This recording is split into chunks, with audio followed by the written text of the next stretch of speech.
Copy and paste is an important feature for any animator. You can create cool animation effects without drawing repetitively. Use the ruler tool to select a shape that you want to draw and copy. Once you've drawn your shape, feel free to resize as you wish. Then, select an area around the shape and choose the copy button down below.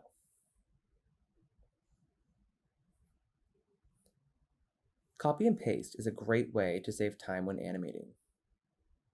Watch here as we can easily create a short bouncing ball animation with just the copy and paste feature. You can use different effects with each new pasted image, seen here as the ball seemingly gets skinnier and squeezed as it gets closer to the ground.